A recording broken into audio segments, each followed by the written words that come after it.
From Hormuz, we must turn to the Indus, because what is true of the Strait of Hormuz is true with even greater intimacy and greater cruelty of the Indus Basin.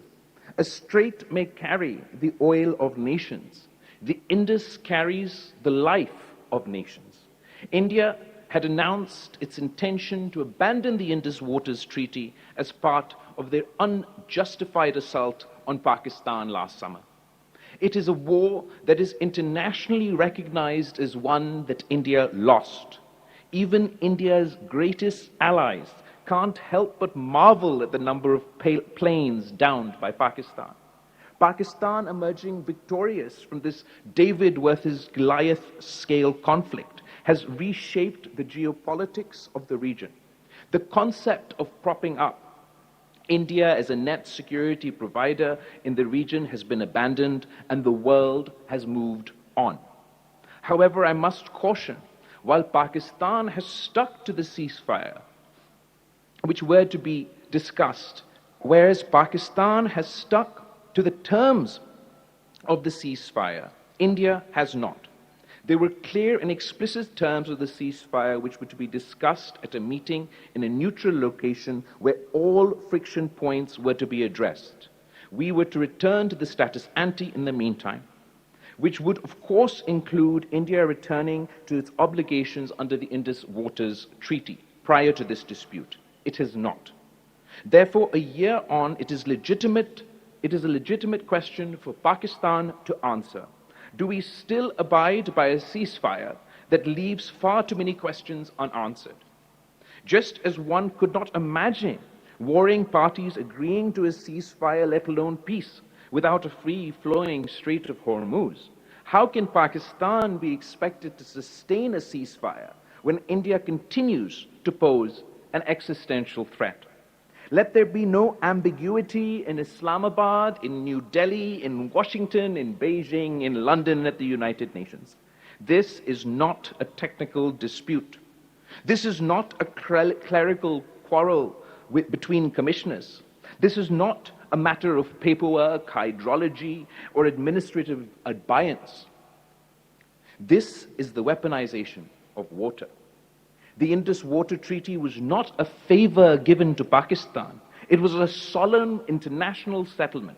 It was brokered in the shadow of partition because the rivers of Punjab and Sindh could not be left to the mercy of anger.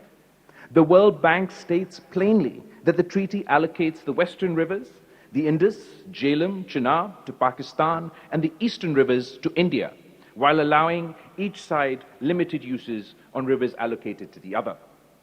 So where India says it will place this treaty in abeyance, India is not merely suspending meetings. It is striking at an international compact that has survived wars, crises, mobilizations, and generations of hostility. And what is the Indus to Pakistan? It is not a river on a map.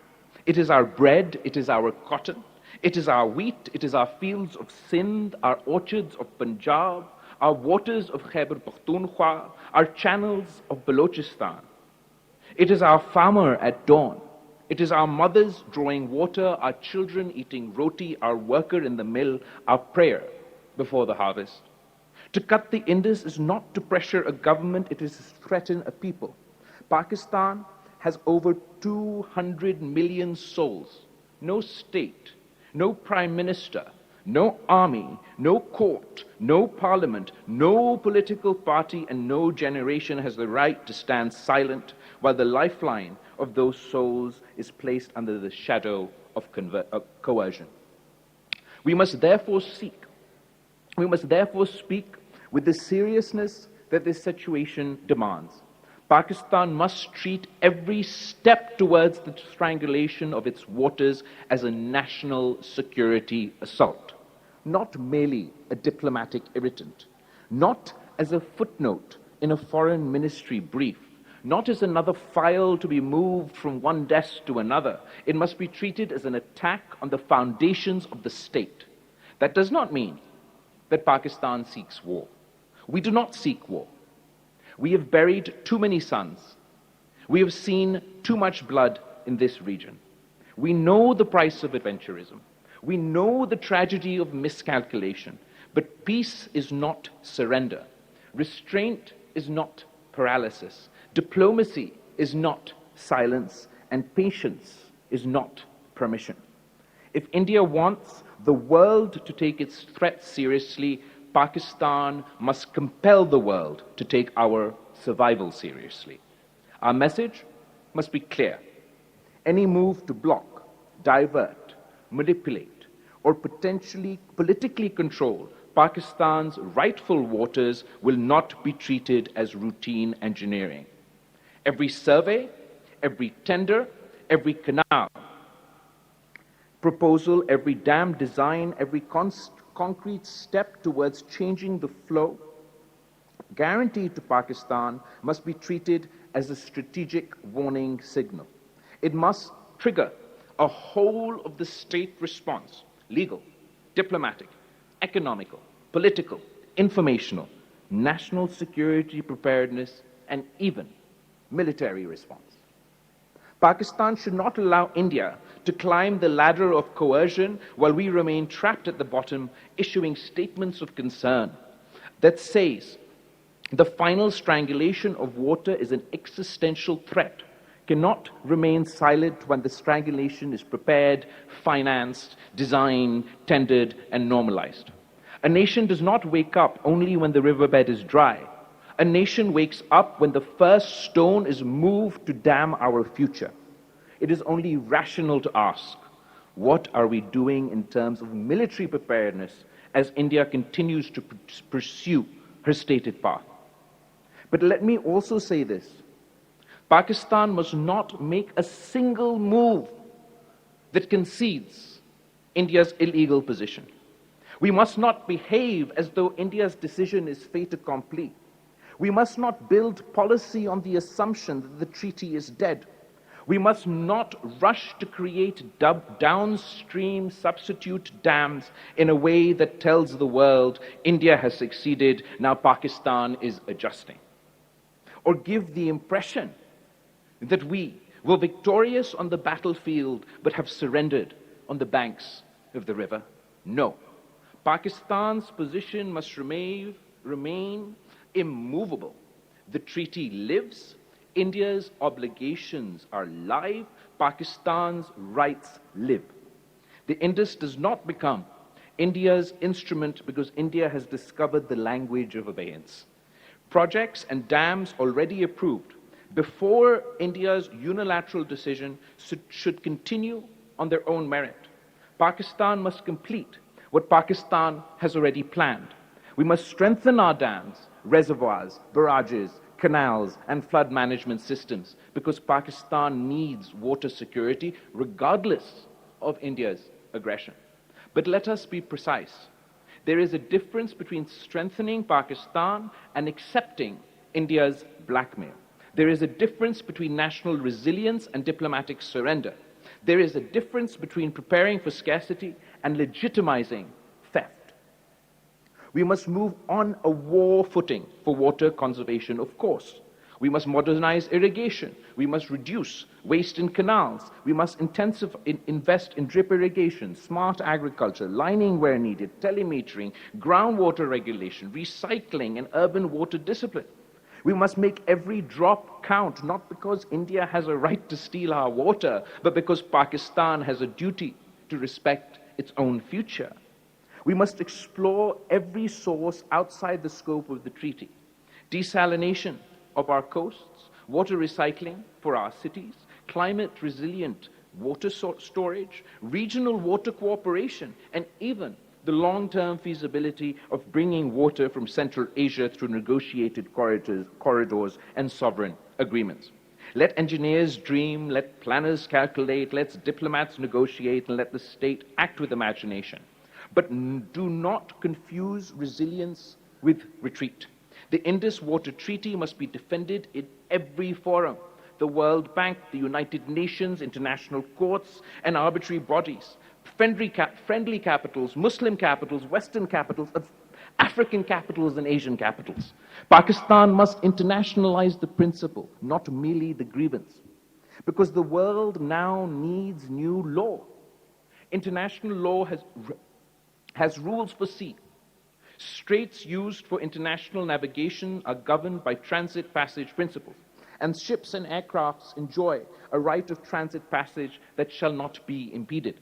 International water law also rests on the equitable and reasonable utilization, prevention of significant harm, and prior notification of measures that may adversely affect other states' sharing of water courses. International humanitarian law recognizes that water installation and irrigation systems are indispensable for civilian survival. And the ICRC has warned that the deprivation of water as a method of warfare is strictly prohibited. Yet the age we are entering demands more. We need a new international convention against the weaponization of waterways. It must apply to maritime choke points like Hormuz, to transboundary rivers like the Indus. It must prohibit the use of civilian water dependency as a coercive instrument. It must create emergency injunctions against unilateral treaty suspensions. It must impose automatic international scrutiny on projects that threaten downstream survival. It must recognize that in a climate-stressed century, water coercion is not merely unfriendly conduct. It is aggression by other means. The 20th century feared the bomb, so the 21st century must also fear the faucet controlled by a hostile hand. And to our Indian neighbors, I say this: you cannot build greatness on the thirst of another people. You cannot call yourself a civilization while threatening another civilization's river. You cannot speak of democracy while placing millions under hydrological siege. You cannot invoke development while turning water into a weapon. The Indus is older than both our flags. It has seen empires come and go. It has seen kings, colonizers, conquerors, generals, viceroys, prime ministers, and presidents. They all passed. The river remained, and Pakistan will remain. We must understand the nature of the conflict before us. It is not confined to one front. It is not only a matter of borders. Pakistan is being targeted through proxies, through propaganda, through economic pressures, through attempts at diplomatic isolation, through hybrid warfare, through the politics of fear, and now through the politics of water. This is war by other means. When a state seeks to isolate you, destabilize you, blame you, bleed you, then threaten the river that sustains your people, you are already in a war of national survival. Whether the guns are firing every day or not, the only test is not the only test of war. The test is whether the life of the nation is being targeted. And today, the life of the nation is being targeted. So let us rise above party, above province, above faction, above the petty quarrels that have so often weakened us. The Indus does not belong to one government. It does not belong to one party. It does not belong to one province. It belongs to Pakistan. It belongs to history. Let there be unity in Parliament. Let there be clarity at GHQ. Let there be resolve in the Foreign Office. Let there be urgency across government. Let there be science in our university. Let there be sacrifice in our politics. And let there be discipline in our people. We do not ask for charity. We demand law. We do not ask for sympathy. We demand justice. We do not ask for permission to live. We assert our right to life. Pakistan must say to the world, the Indus cannot be held hostage. The treaty cannot be suspended by arrogance. The river cannot be turned into a weapon. The thirst of children cannot become the policy of a neighboring state. And Pakistan must say to India, do not mistake our divisions for weakness. Do not mistake our restraint for fear. Do not mistake our appeal to law for lack of resolve. We have survived partition. We have survived war. We have survived terror. We have survived floods. We have survived dictatorships, sanctions, conspiracies, and betrayals, and we are still here. The Indus made us patient. The Indus made us fertile. And the Indus made us stubborn. And if anyone believes that Pakistan will surrender the Sindhu, they do not know Pakistan. They do not know Sindh. They do not know Punjab. They do not know Balochistan. They do not know Khyber Pakhtunkhwa. They do not know Kashmir or Gilgit-Baltistan. They do not know the people who have lived by these rivers for thousands and thousands of years. We want peace, but peace with dignity. We want dialogue, but dialogue under law. We want coexistence, but not submission. So from this seminar, from this city, from this moment, let a message go forth. Pakistan will defend its water, its people, its treaty, its sovereignty, and its future. The world should not pretend that the strangulation of the Indus is a technical dispute. It is in public literature on Pakistan's deterrence posture. Economic strangulation has long been treated as one of the gravest thresholds, and stopping the Indus has been understood as falling within this category. Therefore, when India weaponizes water, it is not merely violating a treaty, it is pushing South Asia towards the edge of strategic catastrophe. If we see an attack on our rivers as a military assault, we must respond militarily as well. Pakistan should escalate militarily at the tendering stage, mobilize at the construction stage, and proceed to conventional conflict. And if all else fails, our waters are truly cut off. The Indus is not negotiable. The Sindhu is not for surrender. Let the world understand the danger of what India has done. No power, however large, however arrogant, however intoxicated, could impose an existential defeat upon Pakistan. And what is more existential than water? A nation may survive sanctions. A nation may survive isolation. A nation may survive diplomatic pressures. But no nation can survive the deliberate strangulation of its rivers that feeds its fields, its children, and its future. This is why the Indus cannot be treated as an ordinary dispute. This is why the suspension of the Indus Water Treaties cannot be treated as diplomatic theater. This is why every capital in the world must understand the weaponization of the Indus is not a bureaucratic act, it is a strategic act. Pakistan has never hidden from the world that economic strangulation is among the greatest threats to its survival. Therefore, India must not be allowed to believe that it can climb step by step towards water strangulation, while the world yawns, while institutions debate vocabulary, while diplomats search for softer phrases, and while Pakistan is expected to remain quiet until the riverbed is dry. No. A nation does not defend its life only at the final moment. A nation defends its life at the first warning. Every move towards coercive control of Pakistan's waters must be understood as an escalation in a national security crisis. Every declaration, every project, every administrative step, every attempt to normalize unilateral control over flows guaranteed to Pakistan must be answered with seriousness, unity, preparedness, and the full force of sovereign resolve. We do not seek war, but we will not accept slow motion aggression. We do not seek catastrophe, but we will not allow catastrophe to be prepared in the language of engineering. We do not seek confrontation, but no one should mistake restraint for surrender. The purpose of deterrent is to prevent disaster, not to invite it.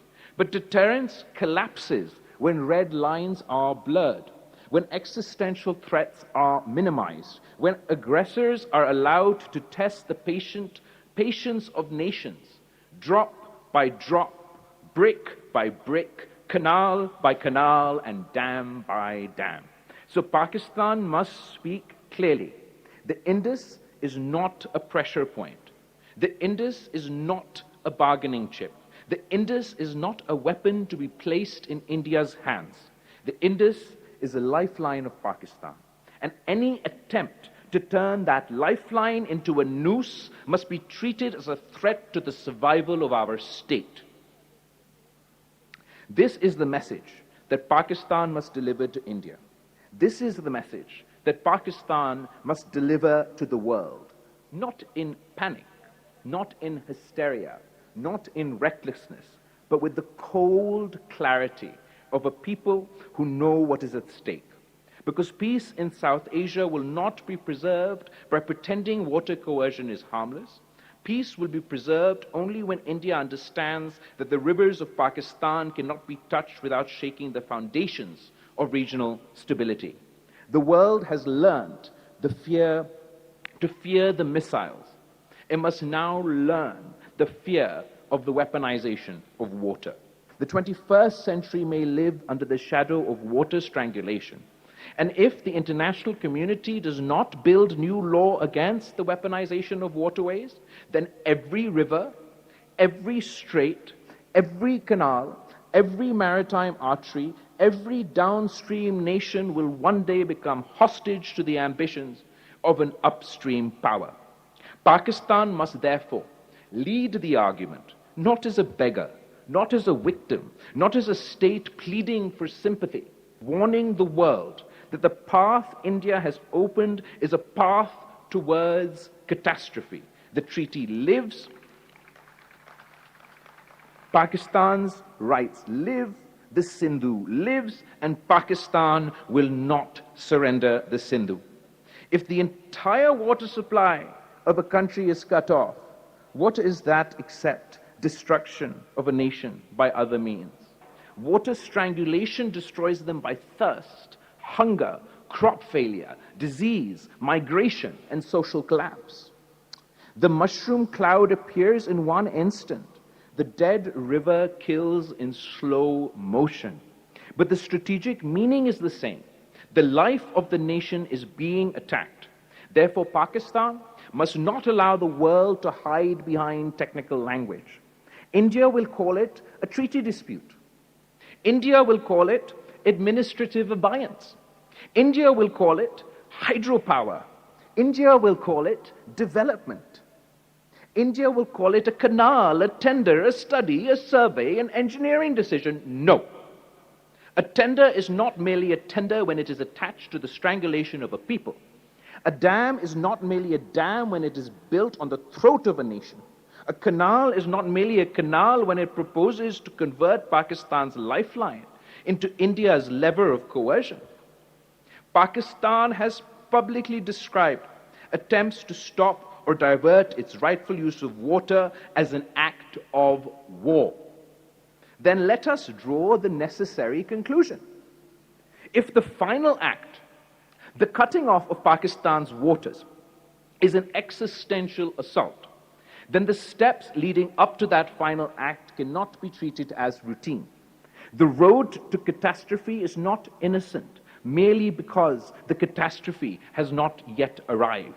The enemy does not become dangerous only when the last gate is shut. He becomes dangerous when he surveys the site, when he funds the design, awards the tender, pours the concrete, and normalizes the right to decide whether Pakistanis shall drink or not. A nation that waits until the riverbed is dry has waited too long. That is why Pakistan's response must be graduated, visible, and sovereign. India must be made to understand that there is no cost-free climb up the ladder of water coercion. Every step towards the weaponization of the Indus must produce a corresponding elevation in Pakistan's national response: political, diplomatic, legal, economic, informational, defensive, and strategic. We do not seek war, but we must recognize war when it is being prepared against us. It is reckless to tell India that it may keep advancing towards Pakistan's existential threshold while Pakistan remains confined to press releases and appeals for understanding. Deterrence fails when red lines become academic. Deterrence fails when adversaries believe he can move step by step, brick by brick, file by file, until the unthinkable becomes normal. Deterrence survives only when the adversary understands that every movement toward the red line carries consequence, risk, and national resistance. This is not a call for panic. This is a call for seriousness. This is not a call for adventurism. It is a call for clarity. This is not a call for Pakistan to abandon law. It is a call for Pakistan to make law, diplomacy, preparedness, and deterrence speak in one voice. India placed the Indus Waters Treaty in abeyance as part of Operation Sindhu. Pakistan has treated the suspension as unlawful while preparing legal action and warning that waters diversions would be an act of war. So let the world hear this from Pakistan. We will not allow India to redefine aggression as engineering. We will not allow India to redefine coercion as development.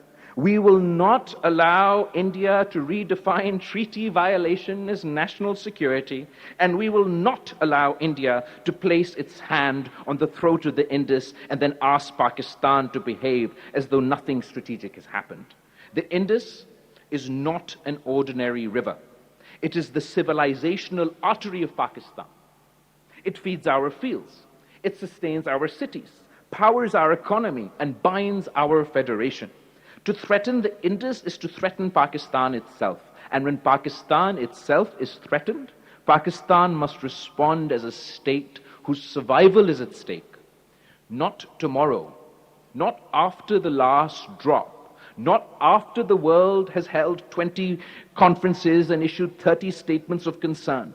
Pakistan must respond at the beginning of escalation, because that is where deterrence either succeeds or dies.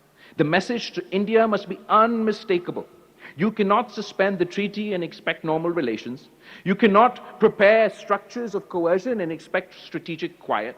You cannot turn water into weapon and expect Pakistan to treat it as paperwork. You cannot march towards an existential threshold and demand that Pakistan remain diplomatically polite. The world has just seen what happens when a waterway becomes a weapon. The Strait of Hormuz is called an artery of the global economy because energy flows through it. The Indus is more than that. It is an artery of national survival. If the closure of Hormuz can shake markets, then the strangulation of the Indus can shake region.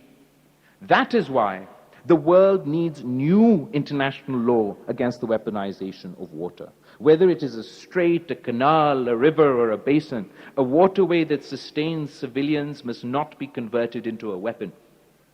The law must recognize that in the age of climate stress, water aggression is as destabilizing as military aggression. Pakistan must lead that argument, but Pakistan must also understand that law without power is a petition. Power without law is chaos. We need both. We need the legal case, the diplomatic case, the humanitarian case, the climate case, and the deterrence case. Above all, we need national unity. The Indus belongs to the farmer of Sindh, the grower of Punjab, the worker of Karachi, the family of Balochistan, the mountains of Pakhtunkhwa, and is the future of every Pakistani child. We build resilience because Pakistan must be strong, not because India has the right to steal. We preserve water because our future demands wisdom, not because we accept blackmail. We prepare for scarcity, but we do not legitimize strangulation. The treaty lives, Pakistan's rights live, the Sindhu lives. And any state that imagines Pakistan will surrender the Sindhu has misunderstood our history, our politics, our people, and our resolve. We are a nation born of struggle. We have endured wars and sanctions and floods and terrorism and isolation and betrayal. We are still here. As long as the Sindhu flows through the body of Pakistan, Pakistan will not bow. Let no one misunderstand us. Pakistan's deterrence does not begin when the last drop has vanished. Deterrence begins when the adversary first moves towards the strangulation of a nation. If total water denial is an existential threat, then the path towards total water denial is not innocent.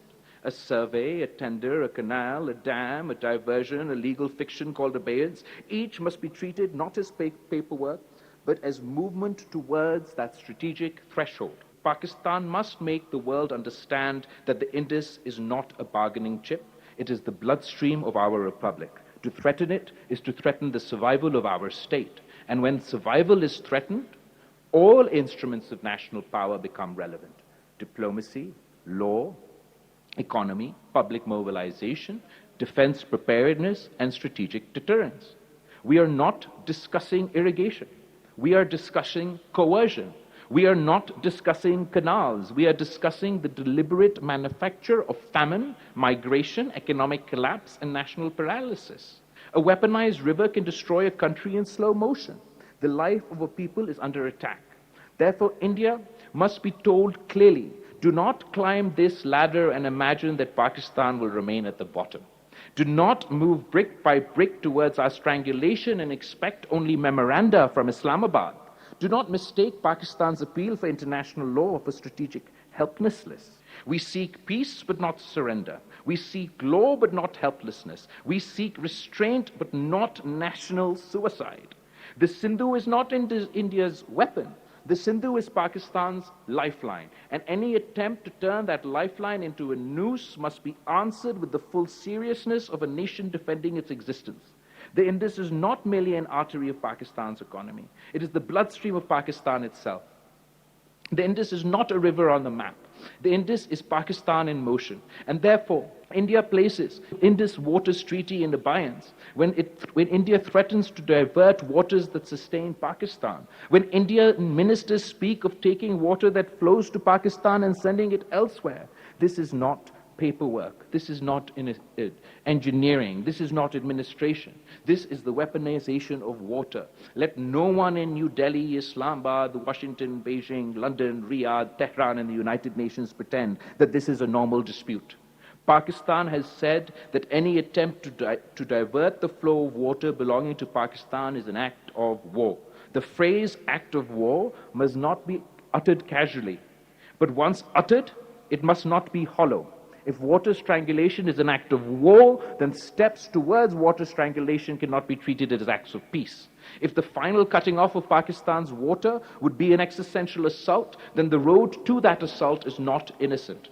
The survey is not innocent. The tender is not innocent. The canal is not innocent. The dam is not innocent. The legal fiction of abeyance is not innocent. A noose does not become dangerous only when the neck is broken. It becomes dangerous when it is tied. Therefore, let us say clearly what others are afraid to say. To cut off the waters of Pakistan is to place Pakistan under strategic attack. If the life of the nation is under assault, then Pakistan cannot wait until the riverbed is dry before it wakes up. A state that waits for the last drop has already surrendered the first principle of deterrence. Deterrence is not a speech after defeat. Deterrence is a warning that prevents defeat. So the argument before Pakistan is simple. Every Indian step towards coercive control of Pakistan's waters must be treated as strategic escalation. Every legal fiction, every engineering project, every attempt to normalize unilateral power over Pakistan's lifeline must be answered by corresponding elevation and escalation in Pakistan's national security posture.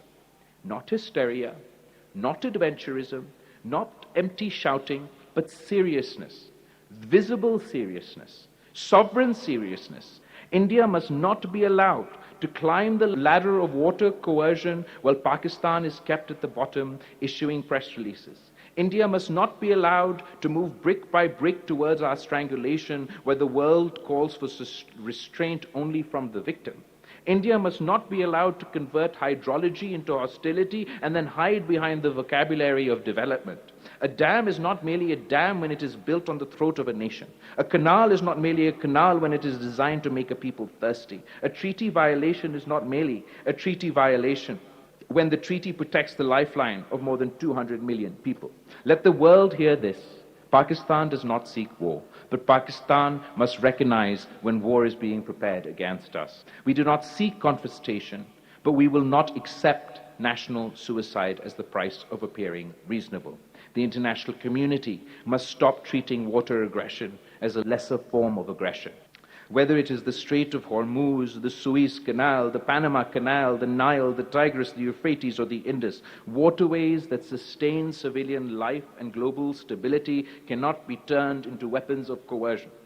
There must be a new international convention against the weaponization of waterways, a convention that says no state may use civilian water dependence as a weapon, a convention that says no upstream power may hold a downstream people hostage, a convention that says no maritime checkpoint may be closed to blackmail, a convention that says water is not a weapon, a convention that says thirst is not diplomacy, a convention that says famine is not statecraft.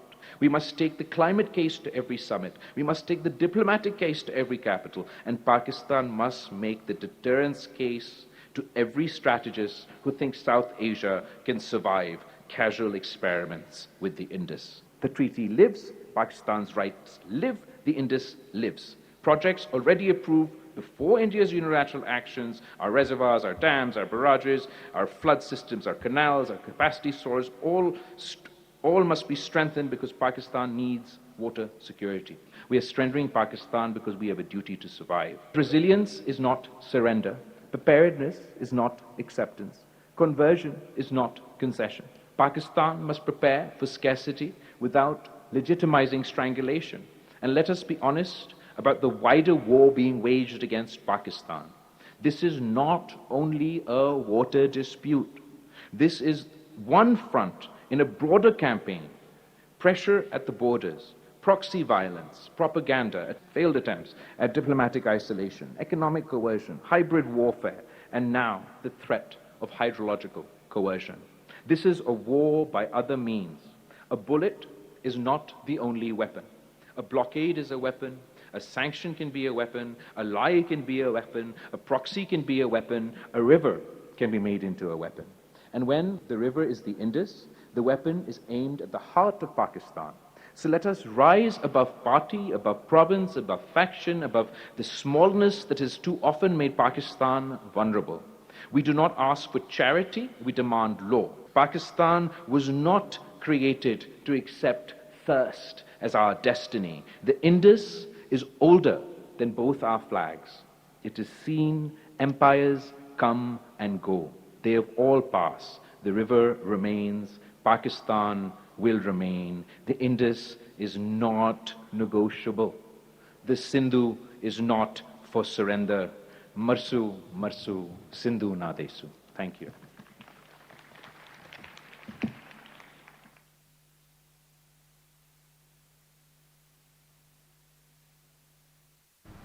सिंतास माहिदे से मुतालिक बैनुल-अक़वामी seminar मुनक़िद किया गया है इस्लामाबाद में, जहाँ पे international level के माहिरीन भी मौजूद हैं और बिलावल भुट्टो ज़रदारी इस सेमिनार से ख़िताब कर रहे थे, जिसमें उनका कहना था कि दरियाए सिंध का पानी पाकिस्तान की ज़िंदगी की ज़मानत है और समंदरी गुज़रगाहों या आबी वसाइल को बतौर हथियार इस्तेमाल करना आलमी अमन के लिए ख़तरनाक है। सिंतास माहिदे की बहाली के बगैर पाकिस्तान और भारत के दरमियान पायदार अमन मुमकिन नहीं है। पाकिस्तान ने जंगबंदी की शराइत पर अमल किया, भारत ने वादों की मुकम्मल पासदारी नहीं की।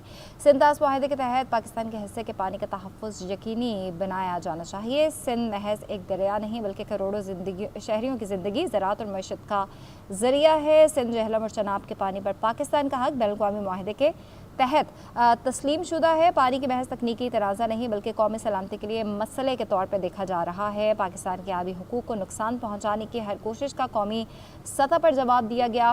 पाकिस्तान अमन का ख्वाह है लेकिन अपने अवाम के बुनियादी हुकूक पर समझौता नहीं करेंगे।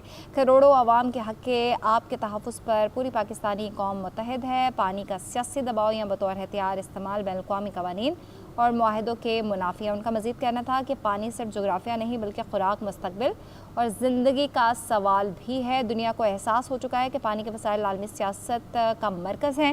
آبنہ ہرمز کی بندش نے عالمی معیشت کو متاثر بھی کیا ہے اور دریائے سندھ کا پانی پاکستان کی زندگی کی ضمانت ہے۔ اسلام آباد میں یہ سیمینار جو ہے وہ منعقد ہوا ہے، جس میں وزیر اطلاعات عطاءاللہ اطہر نے بھی خطاب کیا۔ اس کے علاوہ مصدق ملک وزیر موسمیاتی تبدیلی نے بھی اس سے خطاب کیا تھا، اور چیئرمین پیپلز پارٹی بلاول بھٹو زرداری بھی شریک ہیں، اور باقی وزراء بھی اس میں شریک ہیں اور خطاب کر رہے ہیں۔ بلاول بھٹو زرداری نے اس خطاب میں کہا کہ سندھ، جہلم اور چناب کے پانی پر پاکستان کا حق بین الاقوامی معاہدے کے تحت ہے، اور پانی کو محض تکنیکی تنازع نہیں بنایا جا سکتا بلکہ قومی سلامتی کے طور پر دیکھا جاتا ہے۔ پاکستان کے آبی حقوق کو نقصان پہنچانے کی ہر کوشش جو ہے وہ ناکام بنائیں گے۔ انہوں نے یہ بھی کہا کہ کروڑوں عوام کے حق آب کے تحفظ پر پوری پاکستانی قوم متحد بھی ہے، اور پانی کا سیاسی دباؤ یا بطور ہتھیار استعمال کرنا بین الاقوامی قوانین کے مترادف ہے۔ آگے بڑھیں گے، آپ کو بتائیں امریکہ اور ایران کے درمیان براہ راست کوئی اعلیٰ سطح کی ملاقات شیڈول نہیں ہے۔ قطری وزارت خارجہ کے ترجمان کے مطابق اسٹیو وٹکوف اور جیرڈ کشنر پہلے سے ہی دوحہ میں